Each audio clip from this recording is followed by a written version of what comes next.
How did 8 Marines become immortalized as Marine Corps legends in history and song? By going to the shores of Tripoli, of course. Welcome to the first edition of a new NMMC Kids series, Hidden History of Silver Screen Marines, where we talk about the history and artifacts behind the posters included in our newest exhibit, Hollywood Leathernecks, movie posters inspired by Marines. This series will look at the movie posters from our collection and talk about the history behind these Hollywood Marines at a safe and age-appropriate level for you and your family. Our first movie is The First Marines, a riveting action romance film from 1950 starring John Payne and Maureen O'Hara. Originally titled Tripoli, the film title changed to the one included in our exhibit after its re-release in the United States. The title of the film might strike you as interesting. Why is it misleading? If you didn't know, the First Marines did not serve in 1805. They go all the way back to the American Revolution at Tun Tavern in Philadelphia, Pennsylvania, when the First Marines were recruited by Captain Samuel Nicholas in 1775. So, what is the history behind the film The First Marines? The First Marines loosely portrays the real-life heroism of Lieutenant Presley O'Bannon and his Marines at the Battle of Derna in 1805, during the First Barbary War. This means that, although the Marines represented in the film did in fact cross a desert to fight at Derna in April 1805, there are portions of the film that were made up for entertainment to the audience, such as the romance between Presley O'Bannon and Maureen O'Hara's character, the Countess Sheila d'Aragnaud. Romance. Ugh, gross. The setting of the film takes you to many places in and around the Mediterranean Sea and the northern coast of Africa, also known back then as the Barbary Coast. Let's follow the travels of Presley's Marines in 1805 by examining the real history and geography used in the film The First Marines. The film briefly explains why the United States is fighting in the Mediterranean. This was all part of a larger war known as the First Barbary War against the pirates located on the coast of northern Africa, just south of Europe.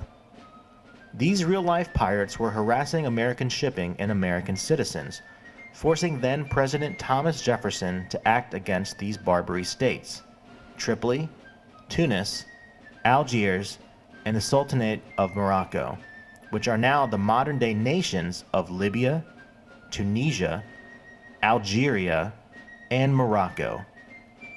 The film begins at this moment in history, stating in the title slide, "The Tripoli pirates had challenged our right to the freedom of the seas, attacking our merchantmen and demanding tribute for safe passage," which is essentially correct. Think of it like a toll. Imagine having to pay a toll to ride the bus to school. That's how America felt. So the film starts in 1805 at the tail end of the First Barbary War, as Derna is one of the last battles fought in that conflict. Many of the earlier battles involved the Marines fighting with the Navy at places like Tripoli Harbor in 1804.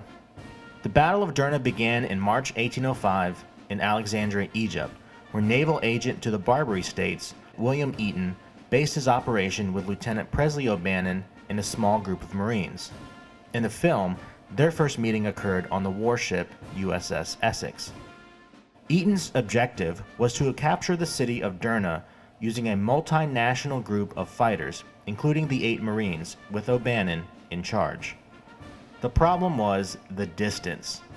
To get there from Alexandria, Egypt, they had to cross over 500 miles of harsh terrain in the North African desert. 500 miles is a long ways away. That's like traveling from the Marine Corps Museum in Quantico, Virginia, all the way to Charleston, South Carolina. The film does a good job portraying the harsh travels through the desert throughout March and early April 1805. Throughout the journey, they dealt with near hunger and starvation, and problems with morale among the other national groups signed up to fight. Finally, they reached the coast where the Navy ships would eventually show up with supplies ready for the fight at Derna at the end of April. Although overly dramatized, especially the sea battle portions, the First Marines does at least highlight the main points behind the Battle of Derna, such as the attack of Eaton, O'Bannon, and the Marines. parents should use caution when watching these final scenes. Although there are violent moments, the film's sweeping musical score helps viewers along with the tense moments from April 1805. The violence is far less than a typical film shown today. Regardless, parental discretion is advised. In his official report after the battle, William Eaton stated that O'Bannon and his Marines, quote, passed through a shower of musketry from the walls of houses, took possession of the battery, planted the American flag upon its ramparts, and turned its guns upon the enemy. Indeed, the film's most dramatic scene comes at the end with O'Bannon raising the 15-star flag over the outer fortification at Derna, making it the first time in American history that the United States raised its flag over a fortification on the other side of the Atlantic Ocean. We have a marble plaque in our collection marking the location of the fort O'Bannon helped capture at the Battle of Derna on 27 April 1805.